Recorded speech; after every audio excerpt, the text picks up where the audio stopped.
Bonjour à toutes et à tous, j'espère que vous allez bien et que vous vous tenez tranquillement au chaud, chez vous, à l'abri des microbes. Donc, voilà, chose promise, chose due, la vidéo YouTube de Monsieur Champère-Évin. Voilà, c'est énorme. C'est énorme. Je n'ai pas les mots. Voilà, j'ai pas les mots, je pense que vous non plus. C'est comme, comme en vrai. Comme en vrai, sauf qu'on n'a pas besoin de prendre le bus, d'aller en classe, de s'asseoir, de sortir son cahier. Voilà, c'est-à-dire que si tu veux zapper, ben hop, tu mets sur play, tu vas directement à la minute 10. Comme ça, t'évites les digressions. Hein. Il va y en avoir beaucoup. Il va y avoir beaucoup de digressions parce que là, je ne suis pas limité par le temps. Hein. Moi, je suis confiné là pour 3 semaines. Donc pendant 3 semaines, je vais bombarder de cours avec des digressions, des digressions, des digressions, des digressions. Alors, premier point déjà, chapitre 4, bon, c'est par rapport à nous, la façon dont on a constitué évidemment notre année scolaire, sachant qu'on a regroupé des chapitres ou autres. Donc si vous, par hasard, vous n'êtes pas élève de seconde à Barral et que vous tombez sur cette vidéo d'un cours de géographie de seconde, ça ne correspondra pas à votre chapitre 4 à vous. Hein. Par contre, le titre, ça vous y référez, vous pouvez voir dans le manuel, c'est La France, dynamique démographique, inégalité socio-économique, ça c'est le même titre pour tout le monde. Voilà. Et donc là, autant vous dire qu'on n'est pas en avance dans le chapitre, mais c'est pas grave parce que on va pouvoir rattraper notre retard à coup de vidéos YouTube. Énorme. Alors, la petite citation introductive de ce chapitre. Le prince ne doit pas craindre de ne pas avoir une population nombreuse, mais de ne pas avoir une juste répartition des biens. Citation du philosophe Confucius, très grand philosophe chinois qui a fondé une sorte de religion, hein, quasiment, hein, le confucianisme, très présente encore aujourd'hui en Chine. Donc on a une double négation. Le prince ne doit pas craindre de ne pas avoir une population nombreuse. En gros, c'est le prince ne doit pas se soucier de son volume de population. Et je trouve que cette phrase fait vraiment le lien entre les deux éléments de ce chapitre, qui est d'une part la démographie, c'est-à-dire la population. Est-ce qu'elle augmente? Est-ce qu'elle diminue? Est-ce qu'elle reste stable? On va se poser la question pour la France. Et puis la question de la répartition des richesses, c'est-à-dire les inégalités socio-économiques, mais en fait c'est la répartition des biens, la répartition des richesses, le niveau de pauvreté. Vous savez, au chapitre précédent, nous avions parlé de l'indice de Gini, qui permettait d'évaluer les inégalités au sein d'un État, sachant que plus il se rapproche du 1, plus les inégalités sont fortes, et plus au contraire il se rapproche du 0, plus les inégalités sont faibles. Et bien tous ces éléments-là, hein, que ce soit pour la démographie ou pour les inégalités socio-économiques finalement que nous avons vues au chapitre précédent, nous allons pouvoir les remobiliser dans ce chapitre pour répondre à la question suivante qui est finalement quelles sont les grandes dynamiques démographiques du territoire français. Alors, on va voir déjà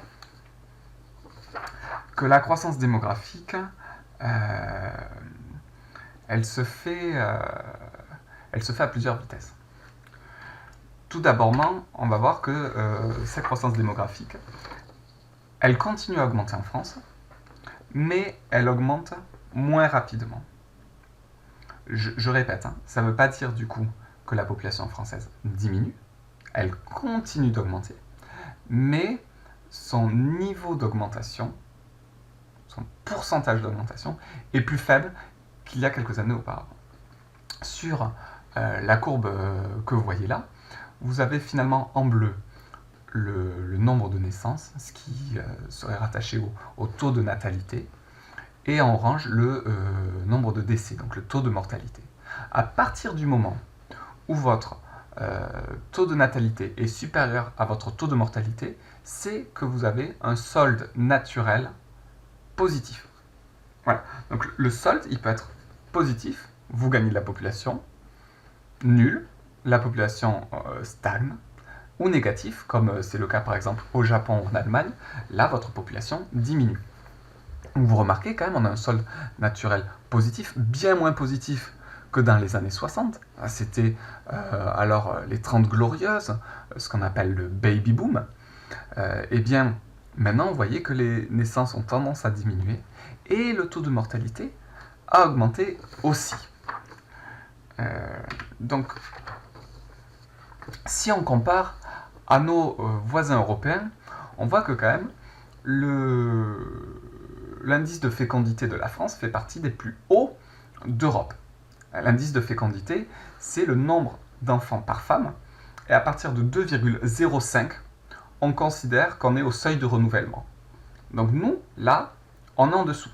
Parce que vous voyez, en rouge ou en somme, entre 1,7 et 1,9 enfants par femme. Donc, théoriquement, si on s'en tient là,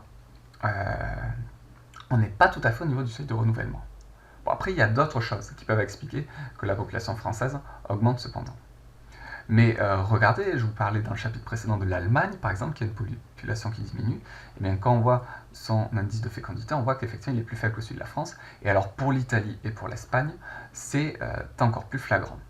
Donc, en gros, la France, un indice de fécondité parmi les plus élevés d'Europe, mais un indice de fécondité qui reste quand même en dessous, juste en dessous du seuil de renouvellement. Donc voilà, une population française qui augmente, mais qui augmente de moins en moins vite. Mais après, du coup, la question que l'on peut se poser, c'est quel est le poids démographique de la France par rapport aux autres pays européens? Eh bien, si on enlève la Russie et la Turquie, dont seule une petite partie du territoire est véritablement européenne, eh bien la France est le deuxième pays le plus peuplé d'Europe. Derrière l'Allemagne, un net écart quand même, puisque vous voyez 81 millions pour l'Allemagne, alors ces chiffres datent de 2015, et 66, maintenant ce serait 67 millions pour la France. Donc même si la courbe démographique de l'Allemagne est plutôt à la baisse en ce moment, ce ne sera pas dans les années ou les décennies qui viennent que la population française doublera la population allemande. Pour l'instant, l'Allemagne est le pays le plus peuplé d'Europe, et de loin. Mais la France, voilà, deuxième pays d'Europe au niveau de sa population, suivi par le Royaume-Uni, l'Italie et l'Espagne. Donc quand même, la France a un grand poids démographique. Nous en venons donc maintenant à notre deuxième sous-partie, qui est la question du vieillissement de la population. Le vieillissement de la population en géographie, c'est finalement l'augmentation de la part de personnes âgées dans la population totale. Il faut savoir qu'en France, en 1990, donc il y a 30 ans, seulement 14% de la population française avait plus de 65 ans. Aujourd'hui, c'est 20%. Donc on est passé de 14 à 20% de seniors, de gens de plus de 65 ans. Et c'est particulièrement visible, par exemple, sur ces deux pyramides des âges. Donc les pyramides des âges, c'est assez simple. Vous avez finalement la proportion d'hommes et de femmes. Bon, alors le bleu et le rose, merci pour les stéréotypes, mais bon, ça a au moins le mérite d'être clairement identifiable. Mais donc, vous voyez finalement que là, il y a 3% des femmes, des filles de la population totale qui sont des filles, donc 3% qui sont des filles de 0 à 4 ans en 2000. On voit que en 2019, elles ne sont de cette tranche d'âge que 2,8%. Donc ça, par exemple, ça peut s'expliquer par la baisse du taux de natalité lié aussi à la baisse du coût de l'indice de fécondité. Alors on dit une pyramide des âges parce qu'en règle générale, dans un pays, il y a plus de jeunes que de personnes âgées. C'est ainsi que l'on pouvait observer les situations démographiques d'un petit peu tous les pays du monde.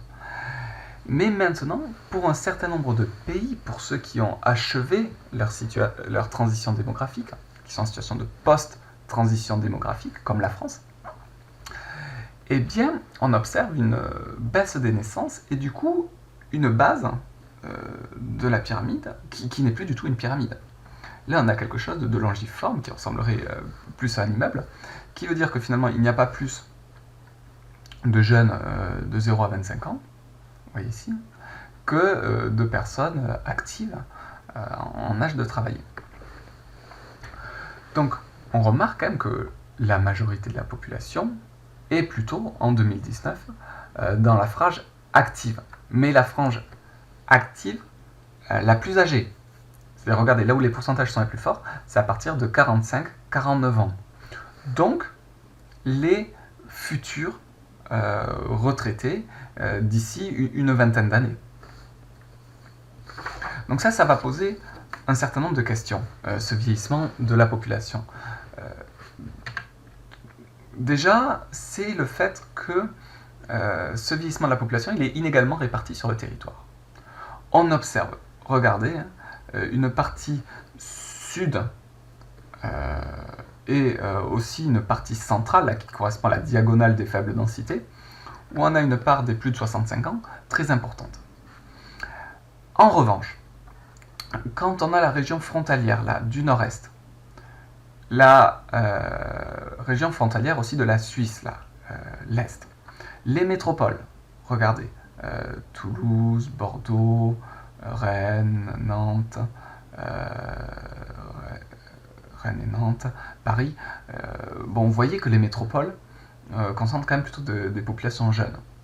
Et aussi, et ne les oubliez pas dans ce chapitre, parce que ce chapitre traite de la France, et donc des territoires et régions d'outre-mer, et bien on observe là une dynamique aussi dans les départements et régions d'outre-mer à une population très jeune. Voilà, donc en gros une partie sud de la France, sud-ouest, plutôt vieillissante, alors qu'on a une partie nord, nord-est et plus les métropoles, plus l'outre-mer, plutôt jeune. Donc ça pose par exemple question au niveau du nombre de médecins. On observe qu'il y a un certain nombre de ces départements. Là, les numéros que vous avez là, ils correspondent aux départements, donc on n'y fait pas attention. Ce qui est important par contre, c'est la couleur. Plus on est vers le rouge, plus ça veut dire que le nombre de médecins est faible, plus on est sur le vert, plus ça veut dire qu'il y a une grande couverture médicale, c'est-à-dire qu'il y a beaucoup de médecins. Et bien on observe que certains des territoires qui ont une population âgée cumulent le fait que ce sont aussi des territoires qui ont peu de médecins. Donc là se pose la question de ce qu'on appelle les déserts médicaux, c'est-à-dire des endroits où il est très difficile de se faire soigner, alors qu'en plus du fait du vieillissement de la population, les besoins seront plus importants. Après se pose aussi la question du financement du système des retraites. Le système des retraites, ce sont des actifs, des personnes donc en âge de travailler, qui, sur leur salaire, cotisent et payent la retraite des retraités d'aujourd'hui. Donc en gros, si je reviens à ma pyramide, ceux qui vont devoir financer les retraites de ceux qui sont là, plutôt au sommet, eh bien, sont ceux qui sont en bas. Et donc forcément, s'il y a moins d'actifs que de retraités, les cotisations seront plus importantes. D'où les débats actuels autour de la réforme des retraites. Alors, mon but, moi, il n'est pas de polémiquer, de donner une opinion là-dessus. Si cette réforme est bien ou pas bien, ce n'est pas à moi en tant qu'enseignant de vous le dire. Mais ce qui est certain, c'est que la question des retraites est indissociablement liée à la question de la démographie, de l'allongement de vie et de la natalité. Alors, une solution peut-être pour faire face à cela, c'est-à-dire avoir une population, augmenter la population en âge de travailler, c'est l'immigration. Voilà, l'immigration, généralement les gens les plus mobiles sont les personnes jeunes en âge de travailler, et du coup, on va voir qu'en est-il de l'immigration en France. Alors il faut savoir que en France, à ce jour, on a à peu près 10% de la population totale qui est immigrée. Immigrée, c'est-à-dire qui est originaire, qui est né dans un pays autre que la France. Alors c'est un sujet extrêmement politisé, l'immigration, et du coup, sans rentrer dans les débats, en restant factuel, déjà je dirais que quand on parle d'immigration, on ne pense qu'à un seul type de migration, c'est-à-dire sur les migrations essentiellement d'origine africaine, les migrations économique de pays africains. Or, en France, vous avez quand même un tiers des immigrés en France qui proviennent d'un pays de l'Union européenne. Il y a énormément de migration d'un pays à l'autre de l'Union européenne. Et ça, c'est favorisé par l'espace Schengen qui vous permet de vous établir, de travailler, d'aller vivre dans n'importe quel pays de l'Union européenne sans avoir à fournir la moindre formalité administrative. Alors après, quand même, on a 46% de la population immigrée française qui est originaire d'Afrique. Alors ça s'explique par déjà la proximité géographique entre le continent, surtout le Maghreb, l'Afrique du Nord et la France, et par notre histoire. C'est-à-dire que la France étant une puissance coloniale très présente en Afrique, un grand nombre de pays d'Afrique a aujourd'hui encore le français comme langue nationale. Donc parlant le français, il est plus logique d'aller s'établir en France qu'en Espagne, en Allemagne, en Italie. Donc voilà pour la provenance, pour l'origine des immigrés en France. On va dire deux grosses dynamiques, l'Europe, et surtout l'Europe du Sud, et l'Afrique, et surtout là pour le coup, le nord de l'Afrique. Alors cette diapo que je vous passe, je vais faire ma première digression, je l'ai trouvée à Paris, dans un magnifique musée. C'est le palais de la Porte Dorée. Alors, bon, il est un petit peu en banlieue de Paris, hein, accessible en métro cependant. Et le palais de la Porte Dorée a été construit dans les années 30, au moment de l'exposition coloniale. Alors l'exposition coloniale consistait en quoi ? Eh bien, c'était une exposition universelle. Chaque pays était présent et essayait de mettre en valeur ses colonies. Donc finalement, il y avait des sortes de stands pour la France qui représentaient chacune de ces colonies, où on essayait de vanter les mérites de la mission dite civilisatrice de la colonisation. Et par exemple, vous aviez une reproduction des temples d'Angkor du Cambodge qui avait été faite à l'occasion de cette exposition coloniale. Et lors de cette exposition, ils ont aussi construit un magnifique bâtiment type Art Nouveau qui s'appelle le Palais de la Porte Dorée. Et à la fin de cette exposition, donc tout ce qui avait été construit est enlevé, démonté, etc. Seul reste ce palais qui est une sorte de musée de la colonisation. Sauf qu'avec les décolonisations à la suite de la Seconde Guerre mondiale, eh bien,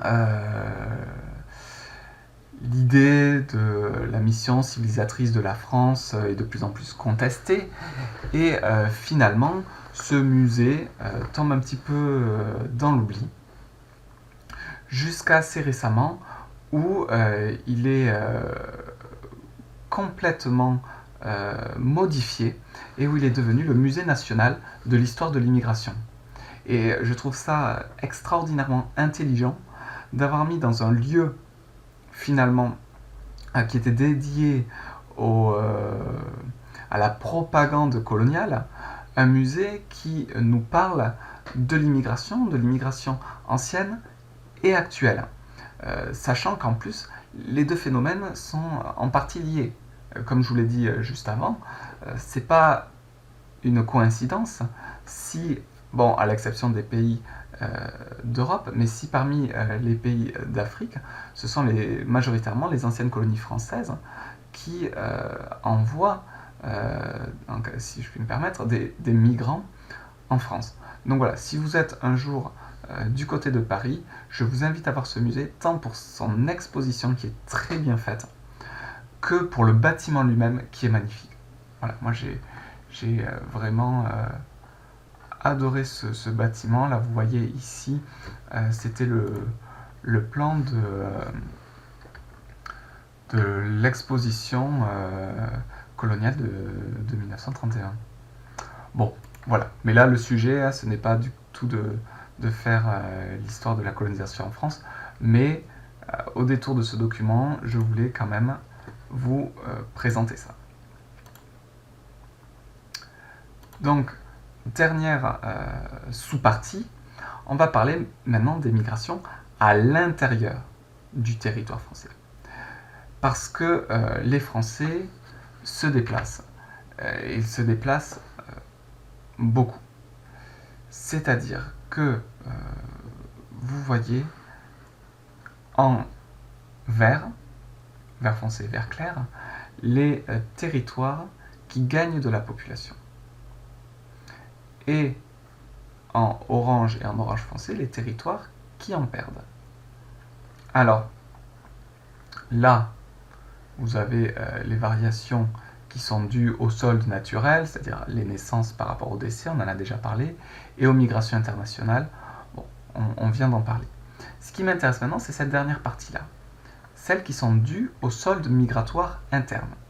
C'est-à-dire, en fait, là, vous avez en vert foncé les régions qui attirent les Français, et au contraire, en orange, les régions d'où ils partent. Et là, on a un phénomène assez clair, que vous avez probablement déjà vu en troisième, qui s'appelle l'héliotropisme. L'héliotropisme, c'est-à-dire c'est le fait de se tourner vers les régions ensoleillées. Hélio avec un H qui nous vient du grec hélios, c'est-à-dire Hélios, c'était le dieu du soleil. Héliotropisme, le fait de se tourner vers les régions ensoleillées. Et vous voyez majoritairement le bassin méditerranéen, la Corse, le sud et le littoral atlantique jusqu'à la Bretagne. Bon, la Bretagne ensoleillée, ça marche peut-être pas trop, mais à l'exception de la Bretagne et de la région frontalière là, avec la Suisse, sinon effectivement ce sont des régions qui sont quand même plutôt ensoleillées. Donc, si on récapitule, la population française augmente. Elle augmente parce que le solde naturel est positif.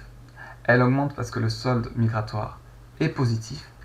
Et il y a aussi des déplacements importants à l'intérieur du territoire français, déplacements qui sont dus à l'emploi, c'est-à-dire que les régions qui attirent le plus sont les régions qui proposent des emplois, et aussi un cadre de vie, ça c'est notamment le cas pour l'héliotropisme, qui attire une population retraitée. Donc voilà, pour ces migrations internes, ça peut être soit un cadre de vie, soit l'emploi qui est à l'origine de ces migrations.